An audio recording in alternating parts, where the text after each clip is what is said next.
जोरदार तालियां बजाएं खुदावन के लिए। खुदावन ने इनकी जिंदगी में पता क्या काम किया।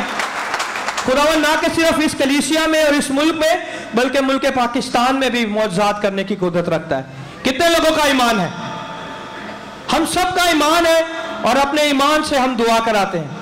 इसने लास्ट सैटरडे को मुझे कॉल की 3 या 4 बजे के करीब।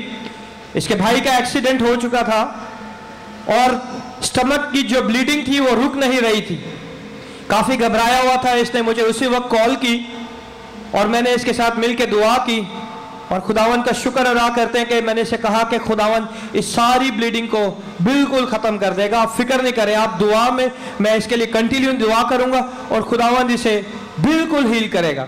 और फिर 1-1.5 घंटे के बाद इसका दोबारा मुझे कॉल आई। इसका नाम एडविन है और इसके भाई का नाम दाऊद है, जिसका पाकिस्तान में एक्सीडेंट हुआ था। और 1 घंटे के बाद इसने मुझे दोबारा कॉल की और इसने कहा कि उसका ऑपरेशन होने लगा है और ऑपरेशन के लिए उसे खून की ज़रूरत है और अभी आप दुआ करें कि खून का सारा अरेंज हो जाए। मैंने कहा कि खुदावंद यीशु ने मेरे और आपके लिए अपने खून को बहाया, वो इस खून की सारी तकलीफ को दूर करेगा।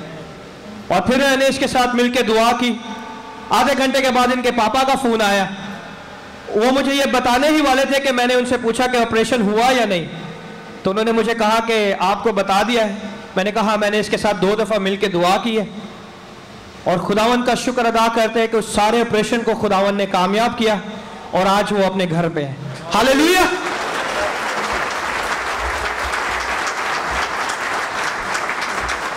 कोटेशन के लिए इन्होंने दुआ कराई और इन्हें ब्लड प्रेशर की बीमारी थी, उसके लिए भी इन्होंने दुआ कराई और खुदावन ने इनके सारे ब्लड प्रेशर को भी नॉर्मल कर दिया है और खुदावन ने वो कोटेशन और वो प्रोजेक्ट भी इन्हें दे दिया।